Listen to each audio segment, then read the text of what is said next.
Rox D. Xebec, or I should say Davy D. Xebec, has changed the One Piece story forever, but it's time for him to go. He died during the God Valley incident when trying to save his family, mostly due to two people, Slave Master Garp and Demon Fraud Roger. But before that tragic event, the One Piece community has gotten to a wild conclusion. Rox is a top 3 strongest of all time in One Piece, only losing out to the likes of Emu and Prime Joy Boy.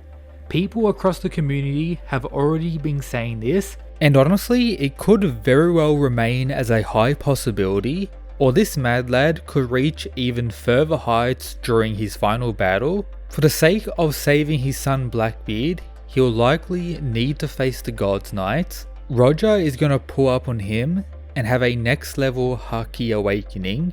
Garp literally achieved legendary status from this battle with Xebec, and certain demons could play a key role in his defeat as well. Therefore, today I'll provide a breakdown of absolutely everything you need to know while subscribing here on Mysterious Chad. So, Blackbeard's father is the definition of aura. But do not forget, this entire flashback technically is for the sake of Loki and his father, who very well should be regarded as a top tier based on his many clashes with Davy D. Xebec throughout this flashback and how much of high regard he's been held in. Which does beg the question on whether Loki is stronger than his father and what that actually means for Rock's broader stocks. However, I think most people can clearly see that Xebec is superior to Harold. Which brings us to potentially the most important piece of information about him that occurred with his official face reveal,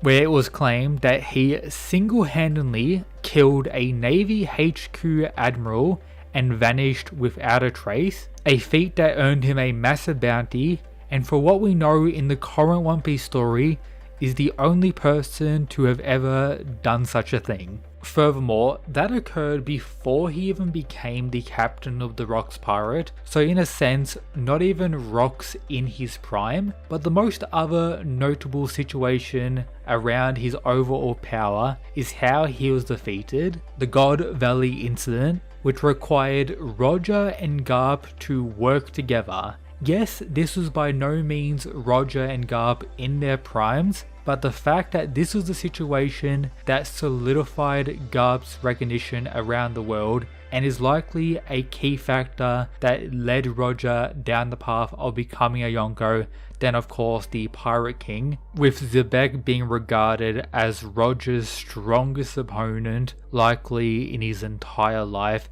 Something which outright puts Rox above the likes of Whitebeard and Garp, even in their primes technically. Then to just add a cherry on the top, Oda decided to write a situation where Rox pulled up on Emu to flex on him. The existence of this whole scene and how it's regarded as an incident that would be the last and first of its kind is absolutely crazy and is probably why he had to be removed from history. A feat that I'm going to outright declare required much more than simply a young Garp and Roger working together. I think we've gotten more than enough pieces pointing towards the likeliness that Emu had some type of involvement during this battle, which will of course conclude with Roger and Garp working together against Rox. However, there's without a doubt going to be many battles throughout the God Valley incident, including for Garp and Roger on their own level. It isn't simply going to be one 1v2 or multiple 1v1s. It's going to be an all-out war where insanity and multiple fights are occurring all around the place, simultaneously together, switching around, stuff like that.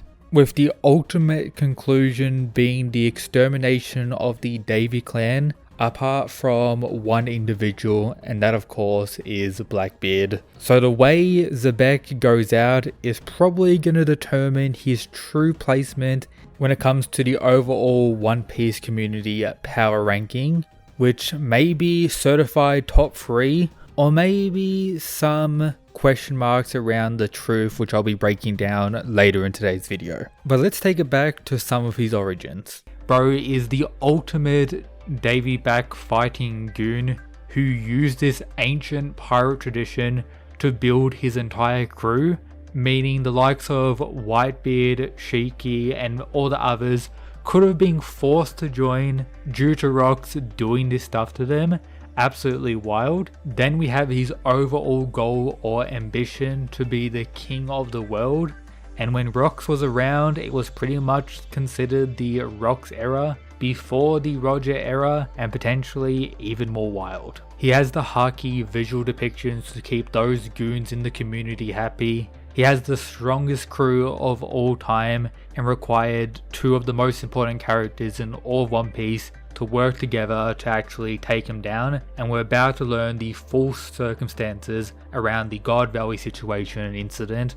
And then to go further beyond, Oda outright confirmed that he's the father of Blackbeard, potentially the main villain of the entire One Piece story. Some people are of the belief it's Emu. Still, I'm placing my bets on Blackbeard. And since Rox is 100% his father, his stocks that have been in the mud for quite a bit are rising now like never before. People are finally respecting the GOAT Blackbeard, and yes, the ultimate goon, but still someone that cannot be messed with, as demonstrated with pretty much everything throughout the One Piece story. Now, I might as well mention it before I get some comments about it.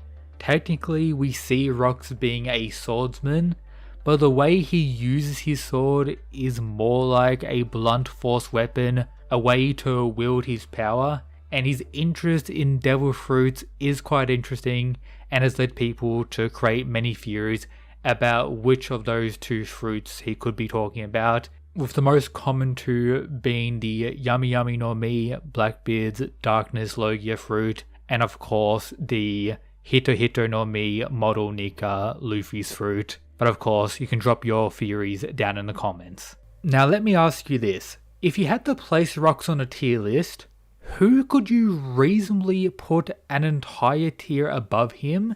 People naturally will say the likes of Emu and Joy Boy, but really, based on what? Narrative that we don't know the full story of currently? Maybe the likes of Prime Roger and Whitebeard? People like Dragon and Garling?